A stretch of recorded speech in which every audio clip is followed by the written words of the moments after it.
நீங்கள் சாட்சி சொல்லி ஒருவர் கழுவி வந்து நீங்கள் பந்திக்கு நேராய் நீங்கள் அமருங்கள். கர்த்தர் உங்களை அபரிவிதமாய் தேவன் உங்களை ஆசீர்வதிக்க வல்லவராக இருக்கிறார்.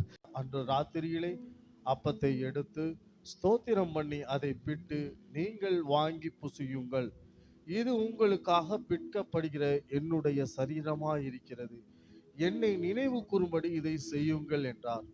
போஜனம் பண்ணின பின்பு அவர் அந்தப்படியே பாத்திரத்தையும் எடுத்து, இந்த பாத்திரம் என் இரத்தத்தினாலாகிய புதிய உடன்படிக்கையாயிருக்கிறது, நீங்கள் இதை பானம் பண்ணும் போதெல்லாம் என்னை நினைவு கூறும்படி இதை செய்யுங்கள் என்றார். ஆகையால் நீங்கள் இந்த அப்பத்தை புசித்து இந்த பாத்திரத்தில் பானம் பண்ணும் போதெல்லாம் கர்த்தர் வருமளவும் அவருடைய மரணத்தை தெரிவிக்கிறீர்கள். இப்படி இருக்க எவன் அபாத்திரமாய் கர்த்தருடைய அப்பத்தை புசித்து அவருடைய பாத்திரத்தில் பானம் பண்ணுகிறானோ அவன் கர்த்தருடைய சரீரத்தையும் இரத்தத்தையும் குறித்து குற்றம் உள்ளவனாகவே இருப்பான். எந்த மனுஷனும் தன்னைத்தானே சோதித்து அறிந்து இந்த அப்பத்தில் புசித்து இந்த பாத்திரத்தில் பானம் பண்ண கடவான். எண்ணத்தினால் நோனில் அபாத்திரமாய் போஜனம் பண்ணுகிறவன் கர்த்தருடைய சரீரம் இன்னதென்று நிதானித்து அறியாததினால் தனக்கு ஆக்கினை தீர்ப்பு வரும்படி போஜனம் பண்ணுகிறான்.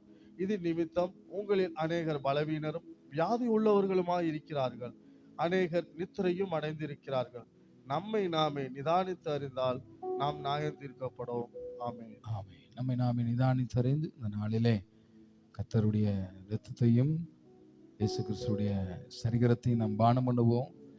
ஜெபத்தோடு தெய்வ சமூகத்திலே உங்களை அர்ப்பணியுங்கள். கர்த்தர் உங்களை ஆசீர்வதிப்பார். இந்த இடத்துல வைக்கப்பட்டதான அப்பத்தை இயேசு கிறிஸ்துவின் சரீரமாகவும் இரத்தத்தை இயேசு கிறிஸ்துவின் இரத்தமாய் கர்த்தர் மாற்றி கொடுக்க முடியாது. நம்ம எல்லாரும் கர்த்தரை ஸ்தோத்திரம் பண்ணலாமா?